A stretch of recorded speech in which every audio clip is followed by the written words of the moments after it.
días a todos. Qué bueno estar en la casa del Señor. No hay otro lugar mejor para estar el domingo en la mañana que aquí, en la presencia del Señor. Quisiera darle las gracias a la iglesia, a los del equipo de oración que estuvieron orando por el evento del día de ayer, que fue, el viernes que fue el día de la Biblia. Estuvimos reunidos en el centro cívico de, no sé cómo se llama, de la playa cerca de la Misericordia, centro cívico muy grande. Allí tuvimos la visita de la concejala de Cultura de la ciudad de Málaga, también vino el presidente del Consejo Evangélico de Andalucía y tuvimos un tiempo bonito de compartir y de estar juntos. Después de todos los protocolos y de celebrar la Biblia, porque esa era la razón, pues también estuvimos teniendo un picoteo en los jardines porque hacía muchísimo calor. En la noche fue un tiempo de encontrarse con hermanos de distintas iglesias y con pastores. Y yo doy gracias a la iglesia que ha estado orando para que eso pudiera funcionar y salir bien. Así que muchas gracias por respaldar estos eventos en oración. Vamos a mirar en la palabra. Tengo que decirles que, no sé si esto lo he predicado ya alguna vez, pero mi intención es que compartirles lo que percibo con respecto a la iglesia, a la nueva comunidad. La iglesia del Señor la encontramos en muchos sitios en el Evangelio, en el libro de los Hechos. Pero cuando mira uno el Evangelio, no encuentra que el Señor hablara mucho, quitando la frase aquella de yo haré establecer en mi iglesia y las puertas del infierno no prevalecerán contra ella. Después, ¿dónde daba el Señor explicaciones de la iglesia? Parece como que todo fue una invención de los apóstoles en el libro de los Hechos. Pero estudiando en el Evangelio de Juan, descubrí cuál era, yo le he llamado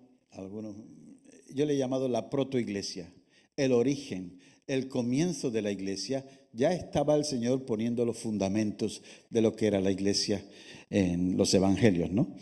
Y el primer verso que me gustaría que viéramos es en el capítulo 1 de Juan, el verso 28, que dice así el Evangelio de Juan 1:28.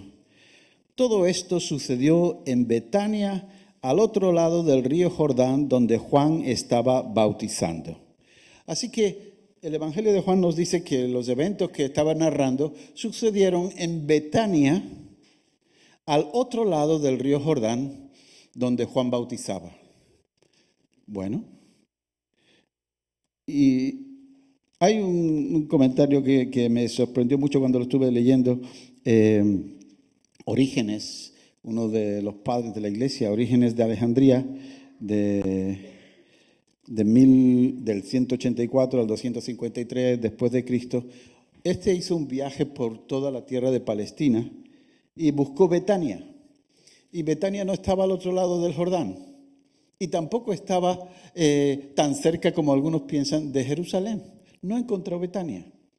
Entonces cambió, y aquí en este versículo precisamente, en el texto masorético, los que han tenido la Biblia antigua de Casiodoro de Reina, descubrirá que él ponía, en vez de Betania, ponía Betábara. ¿Le suena ese nombre? Betábara. Eso era lo que el texto antiguo ponía. Ahora se ha transformado, es Betania. Pero es que Orígenes pues pensó, Juan se ha equivocado. Y entonces pues en vez de poner Betania puso Betábara, que seguramente era un pueblo cercano en Jerusalén. Bueno, ahora han surgido muchos otros textos donde se descubre que la palabra real era Betania.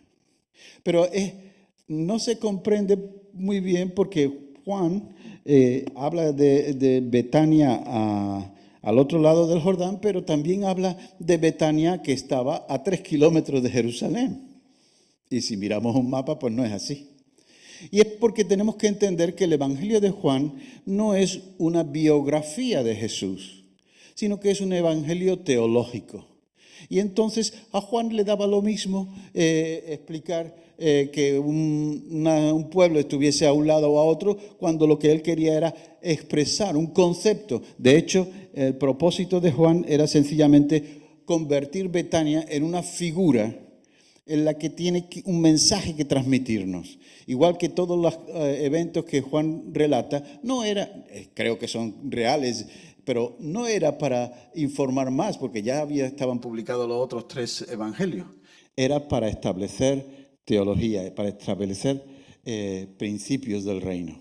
Y él toma la figura de Betania y nos encontramos que en Juan 11, 17 dice, y el verso 18 dice, a su llegada Jesús se encontró con que Lázaro llevaba ya 4 días en el sepulcro. Estamos hablando de Juan 11, 17, y el 18 dice, y estaba cerca de Jerusalén como a 3 kilómetros, literalmente dice 15 estadios, como a 3 kilómetros de distancia.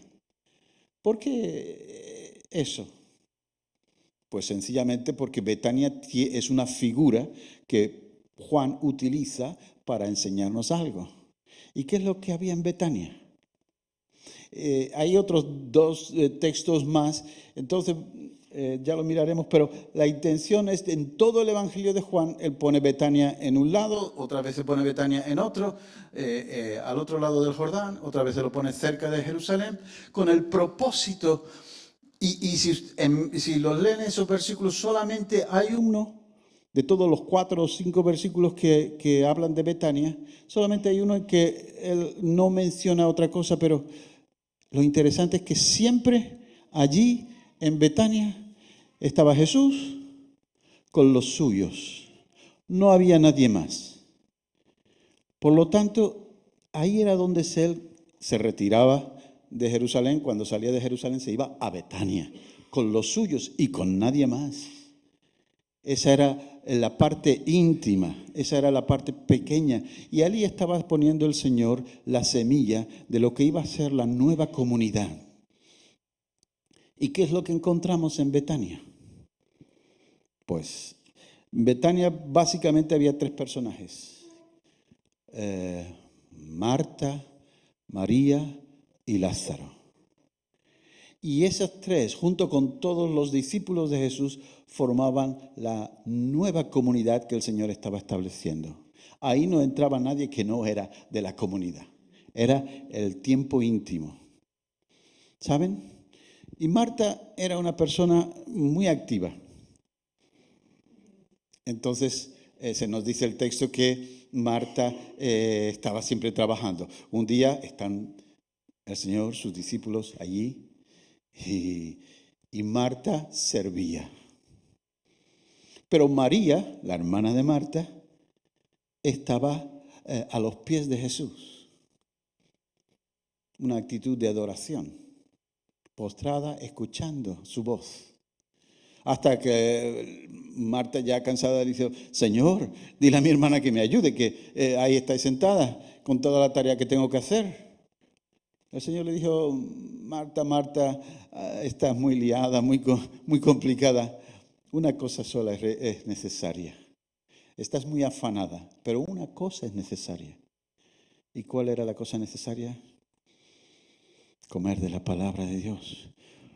Una cosa es necesaria y no se la voy a quitar a María, porque eso es lo importante. Entonces tenemos que en la comunidad que el Señor estaba estableciendo había una mujer que se dedicaba al servicio, había otra que se dedicaba a la adoración y a estar a los pies del Maestro, y había un tercero, el hermano de Marta y María, que se llamaba Lázaro. Lázaro estaba por allí también, pero Lázaro tenía otra misión que cumplir para reflejar lo que es la comunidad del Señor. Y si nos vamos al texto, déjame que le explique. En el capítulo 10,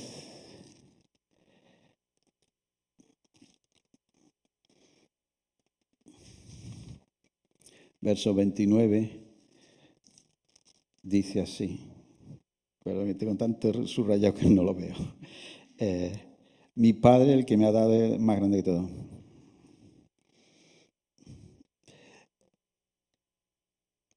Volvió Jesús, el verso 40 del capítulo 10, volvió Jesús al otro lado del Jordán, al lugar donde Juan había estado bautizando antes, y allí se quedó.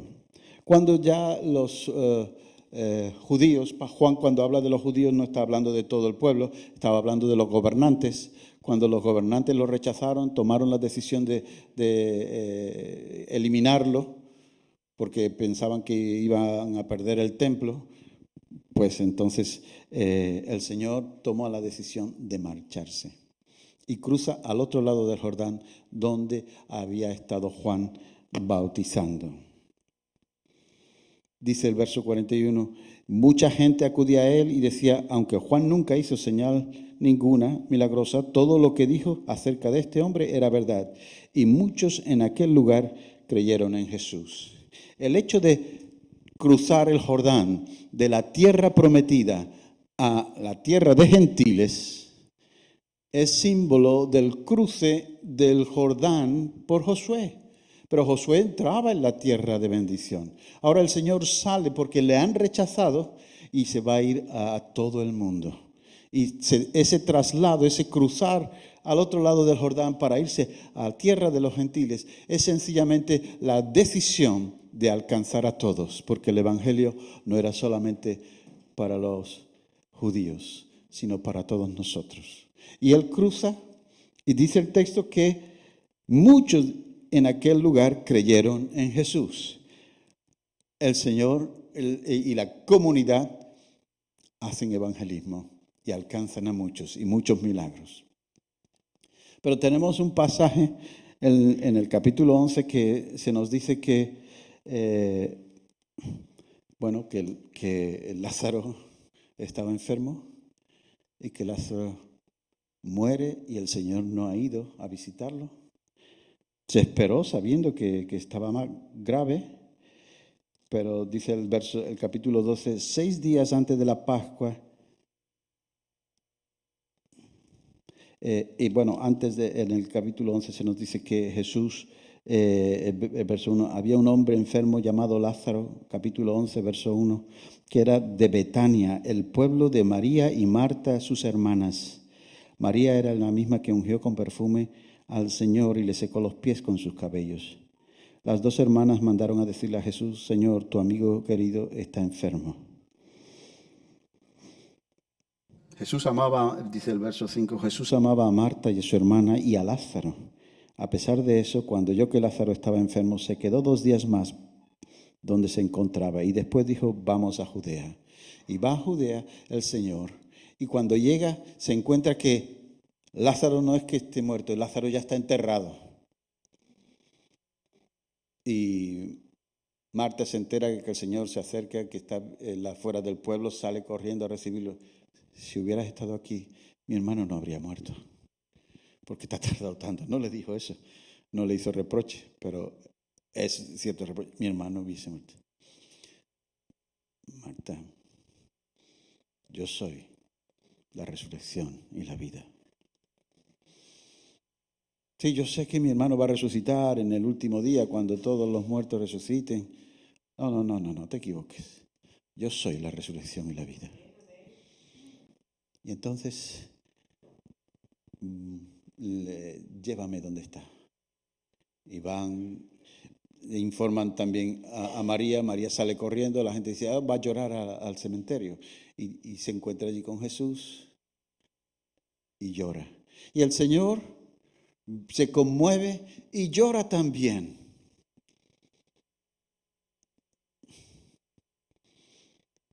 Él vino a traer vida y estaba enfrente de alguien a quien amaba y estaba enterrado. Padre, lo que hace es que dice, quitarle la piedra, correr la piedra. Bueno, Marta muy prudente como siempre. Maestro, que ya lleva 4 días, ya huele a muerte, sale el hedor del cadáver. ¿No te he dicho que si crees verás la gloria de Dios? Y sus discípulos la quitaron porque nadie quería quitarla. Seguramente fueron sus discípulos, empujaron la piedra. Y dice la Escritura que el Señor pegó un grito desde sus entrañas. La traducción es un grito, pero lo que es un gemido. Y en ese gemido dice también el texto que en voz muy alta gritó: ¡Lázaro, ven fuera! Y el muerto salió vendado, como tenían costumbre, vendado y con el cilicio puesto en la cara. El Señor le dijo: desatadlo y dejarle marchar. El Señor resucita a Lázaro. Y la nueva comunidad está compuesta de gente como Marta, servicial, de gente como María, adoradora, y de gente como Lázaro, que han salido de la muerte para tener vida eterna. Por lo tanto, cuando una iglesia empieza, por muy pequeña que sea, si tiene estas tres características: personas que sirven, personas que adoran y personas que dan testimonio, que no tienen que ser grandes predicadores, que simplemente necesitan decir: yo estaba muerto, pero ahora tengo vida. Me resucitó. Simplemente con mostrar la nueva vida que Dios le había dado, Lázaro ya con su presencia daba testimonio de quién era Jesús. Lo había transformado. Una iglesia que tiene adoradores, que tiene servidores y que tiene evangelistas que proclaman la resurrección porque la han experimentado en su vida. Ese es el germen de la nueva comunidad. Ahí empieza todo. No es en el libro de los Hechos. La casa del Señor empezó en un pueblecito que se llamaba Betania. Y esto es importante porque había una costumbre que cuando se enterraba al muerto, se pasaba en Israel, también en otras culturas, porque los griegos también lo hacían, los romanos, se pasaba una semana de duelo. En esa semana, pues iban todos los días al cementerio. En algunos cementerios romanos y también de los griegos comían allí y todo para hacer compañía. Y los amigos iban y acompañaban. Aquí en España la costumbre era acompañar a los dolientes pues un día o estar en la noche antes de enterrarlo. Yo me acuerdo cuando era niño, fui pocas veces a entierro, pero allí los hombres lo que hacían era beber coñac o anís porque hacía frío por la noche y se pasaban toda la noche charlando y no estaban haciendo verdaderamente compañía, pero hacían presencia. Cuando estuve en el seminario en Alemania, perdonen que le cuente mi historia, pero resulta que en el segundo año de curso llegábamos, era el primer día de llegar al seminario, instalarte en los dormitorios y prepararse, y resulta que había fallecido una compañera. Y el presidente dice: han llamado al coro del seminario para ir a cantar en el funeral. Así que los que éramos parte del coro nos metimos en la furgoneta bien apretados y nos llevaron a otro pueblo allí en Alemania. Y bueno, y fue muy serio, era una chica joven, había fallecido. Cantamos y al terminar todo el funeral nos cogen, nos meten en la furgoneta y nos llevan a una cafetería. Y allí en la cafetería la habían contratado para todos los dolientes y fue todo el mundo allí. ¿Y qué hacemos? Pues nada, empezaron a servir café y tartas, unas tartas enormes, para quitarnos el disgusto en alguna manera. O no sé, es la costumbre. Y en otra ocasión que estuve más de un entierro, nos llevaron a una casa grande y allí nos pusieron a todos los estudiantes un medio pollo para almorzar al mediodía después de haber cantado. Oye, eso fue tremendo porque en el seminario algunas veces se pasaba hambre. Oye, el caso es que la cultura en distintos lugares era celebrar o darle a los que habían venido a acompañar algo de comer en nuestras culturas, pero en la judía era toda la semana visitar al doliente, al muerto, y el último día de esa semana, pues entonces se celebraba una cena en honor del difunto. Y todos los que habían estado acudiendo y acompañándoles, pues iban a esa cena para honrar la memoria del difunto. Pero resulta que Lázaro había resucitado. Así que nos dice el texto que en lugar de celebrar la vida de Lázaro, hacen una cena donde Jesús es el principal protagonista. Y a él lo invitan y dice, te vienes para acá, tú eres el protagonista. Ya Lázaro no era el protagonista porque no estaba muerto, pero Jesús, que lo había resucitado de los muertos, era el protagonista de esa fiesta.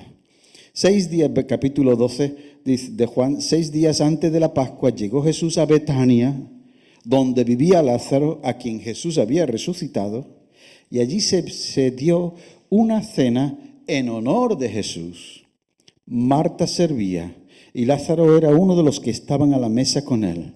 María tomó entonces como medio litro de nardo puro, que era un perfume muy caro, y lo derramó sobre los pies de Jesús, secándoselos luego con su cabello, y la casa se llenó de la fragancia del perfume.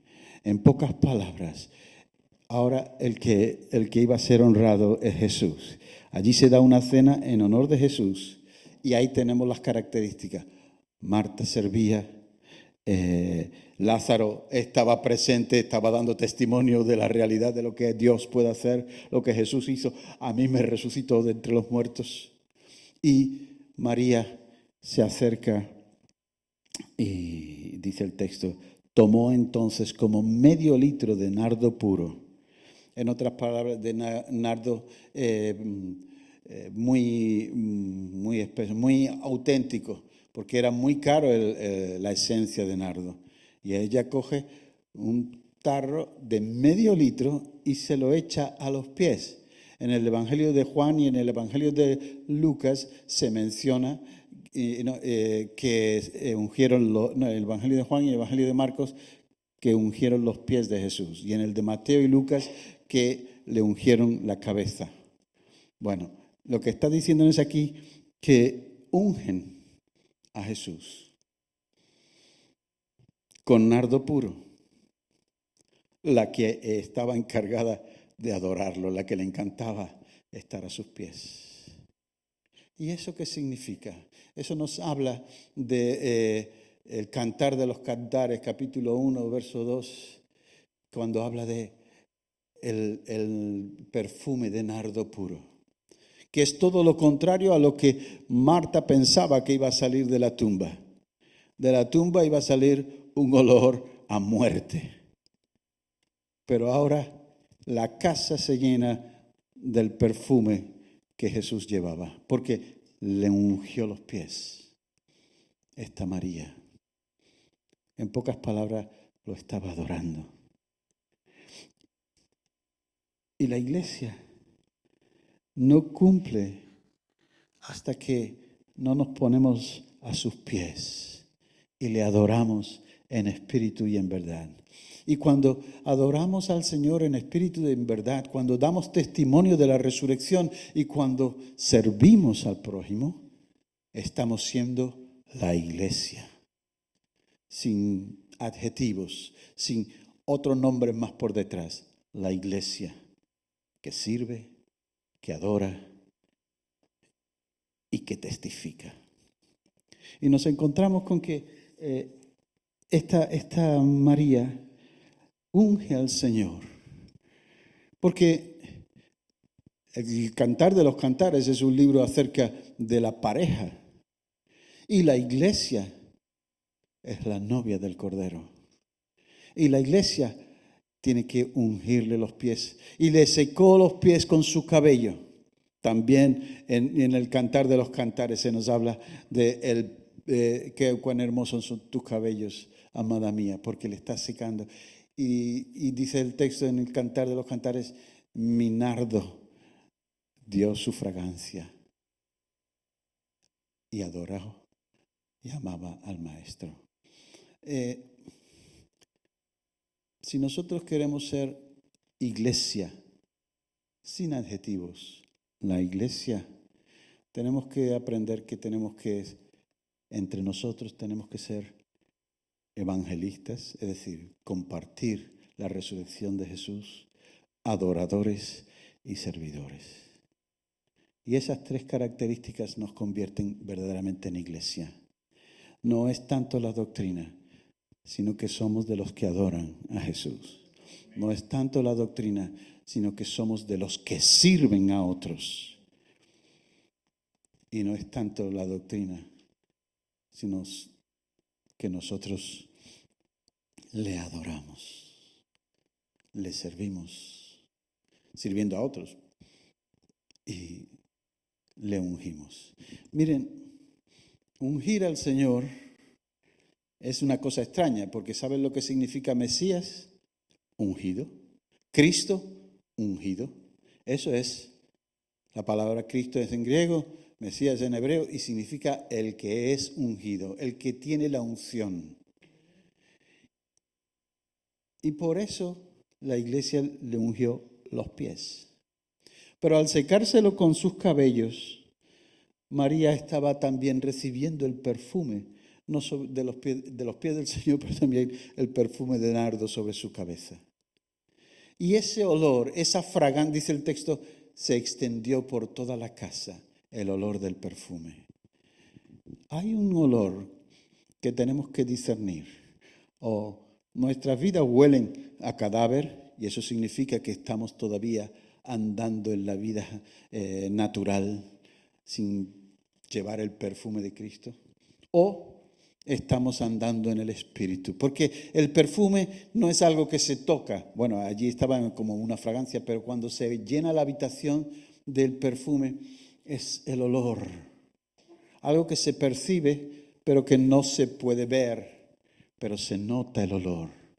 Igual que el olor que iba a salir de la tumba después de 4 días de muerto. No era perfume, aquello era olor a muerte.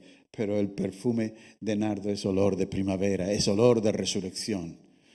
Y el Señor dijo, me ha ungido para el día de mi muerte. No os enfadéis con ella, porque el nardo el perfume era muy caro y no os enfadéis con ella porque me ha ungido para mi muerte. Cuando Juan y Pedro entraron en la tumba, ¿saben a qué olía la tumba? A muerto, después de 3 días, igual que Lázaro, o 4. No, olía al perfume de nardo puro que había sido ungido por esa mujer. De tal manera que cuando ellos entraron a la tumba no estaba Jesús, estaba vacía, pero allí estaba la atmósfera. Y la atmósfera del Espíritu lo trae la alabanza, hace que el Espíritu de Dios se manifieste y se mueva entre la iglesia.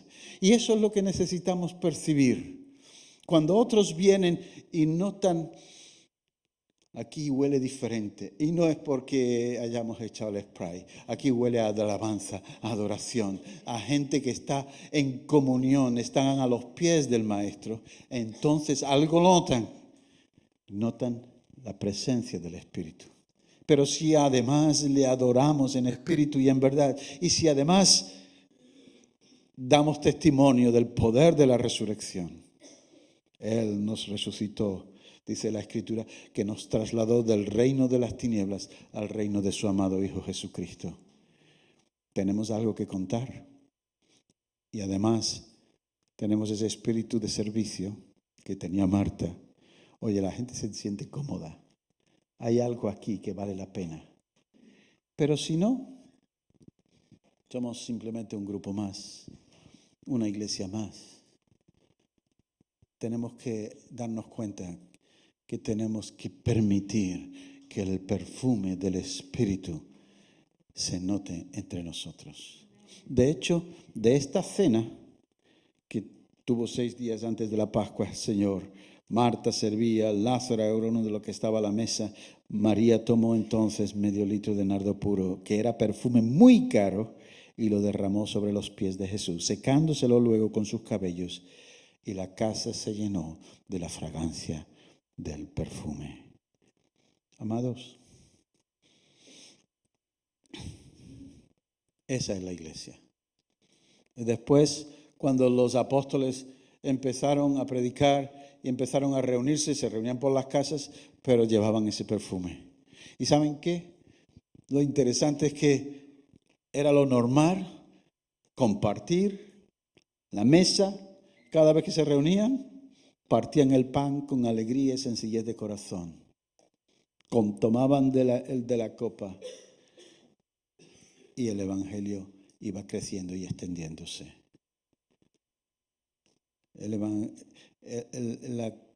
La comunidad que el Señor estableció no era una comunidad de judíos, era la comunidad a la que Él se trasladó para todos. Y por eso les dijo: ir por todo el mundo y predicad este evangelio. ¿Qué evangelio? El del servicio, el del amor, porque al final de cuentas tú no unges a quien no amas, tú no te pones a los pies de quien no amas. Y eso nos trae la presencia del Espíritu, que no lo vemos, pero se puede notar, se puede percibir de alguna manera cuando nosotros adoramos en espíritu y en verdad. Y el Señor estableció su iglesia, y sobre esa iglesia las puertas del infierno no pueden con ella. Y podemos ir hasta las puertas del infierno y derribarlas de una buena patada, cuando nosotros somos capaces de vivir a los pies del Maestro. Yo no sé si algunos han practicado esto en la iglesia donde yo estaba por muchos años como obispo. Celebrábamos una vez al año el lavatorio de pies, que todas las iglesias de Oriente lo celebran, pero no todas en Occidente celebran el lavatorio de pies. Y les digo una cosa, como pastor que era, decía: vengan con los pies lavaditos, que vamos a lavarnos los pies unos a otros. Es algo que trasciende y que llega mucho al corazón. Hay que practicarlo, sobre todo cuando hay problemas y había discusiones. Lo que yo decía: vamos a celebrar un culto de lavatorio de pies. ¿Cómo? Si todavía no es la fecha. No, pero hace falta. Y hay algo que cambia tu actitud cuando tú te pones de rodillas y empiezas a lavarle los pies a alguien.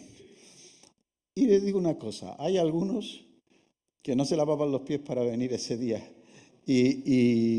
Y había un hermano, perdone que le cuente esto, pero había un hermano en la iglesia, grueso, fuerte, y nadie le quería lavar a él los pies. Y yo fui claro, el pastor tenía que dar ejemplo, así que yo fui a lavarle los pies. Las pelusillas del calcetín estaban en el agua, las uñas eran largas, no se había cortado las uñas de los pies desde hacía tiempo. Pero el hecho de lavarle los pies,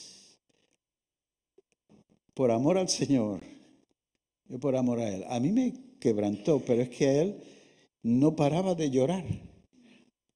Y eso es algo que transforma cuando nosotros tomamos el ejemplo del Maestro. Y creo que debiéramos aprender de la iglesia primitiva. La iglesia primitiva compartía el pan con alegría, y todos eran adoradores, y todos eran servidores, y todos daban testimonio. Por eso creció. No por tener grandes planes y grandes proyectos, sino porque cada reunión no solamente compartían juntos, pero cada reunión se notaba el perfume. No nos vayamos de la iglesia, de la comunión de los santos. No nos vayamos cada domingo. Hemos pasado un rato de alabanza, qué bonito, ¿no? Tenemos que venir y adorar. Venir dispuesto a servir. Y venir dispuesto a dar testimonio de lo que el Señor está haciendo en nuestras vidas. Cuando eso ocurre, nosotros nos empezamos a convertir en esa iglesia primitiva. Y sobre todo dispuesta también a compartir el pan, la mesa.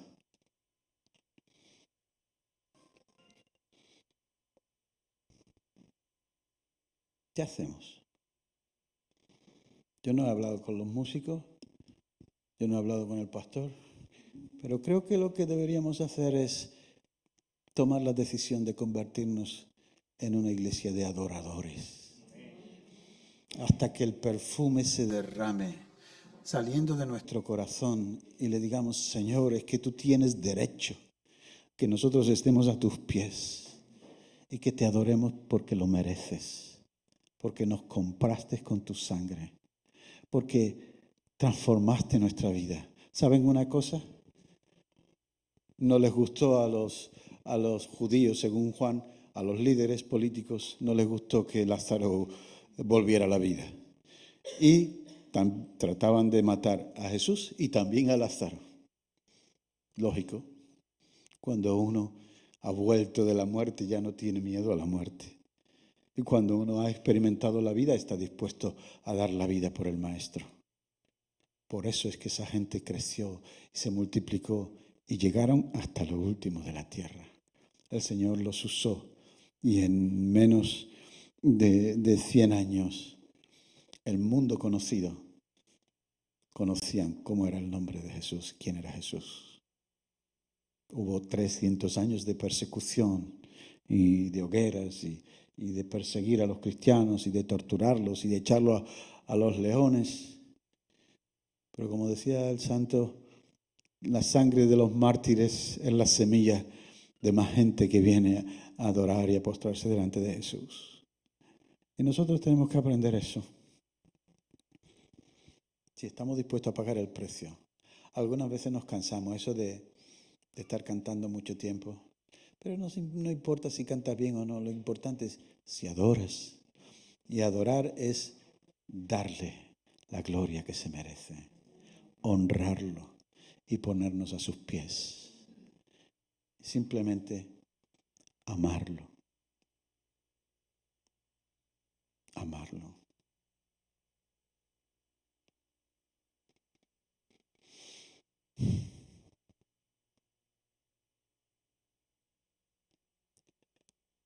Una vez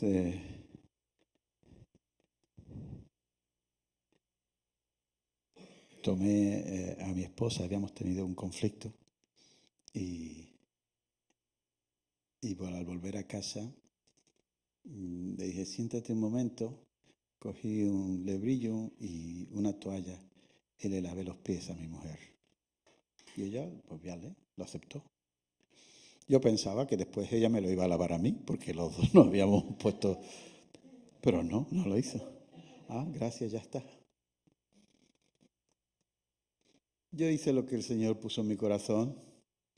Parece que el problema se superó. Pero a mí me quedó eso de...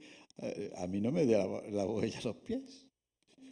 En sentido de humildad y de servicio. Varios años después, un día sin venir a cuenta, me llamó y dice, siéntate, ¿qué? Y me lavó los pies. Y me acordé de aquella ocasión, que quedaba algo pendiente en mi corazón, no en ella, ella estaba con... Y me lavó los pies también. Y eso nos hace simplemente mostrarnos el amor el uno al otro. ¿Saben qué? Cuando alguien se pone a los pies de Jesús, le está diciendo, te amo, por eso te adoro. Mucha gente le dice a su pareja, te adoro. Pero no, a quien hay que adorar es a Jesús. Pero es una manera de adorar, estar a los pies y decirle, te amo.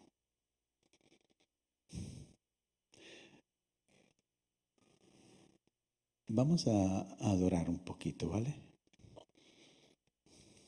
Y le voy a pedir, con el permiso del pastor, con el hermano, venga. Y vamos simplemente a saber que el que está al lado está concentrado en la persona de Jesús y tú lo que tienes que concentrarte es en el Señor. Y le adoramos. Y le decimos lo que Él es, lo que Él ha hecho y por qué le amamos. No tienes que pedirle. Muchas veces venimos y oramos y cuando oramos lo que hacemos es pedir. Pero hay momentos en los que tenemos que simplemente decirle, tú me resucitaste de los muertos, tú me has llamado a servir y tú me amas y yo te adoro. Y cuando hacemos eso, ponemos al Señor en el lugar que le corresponde como iglesia.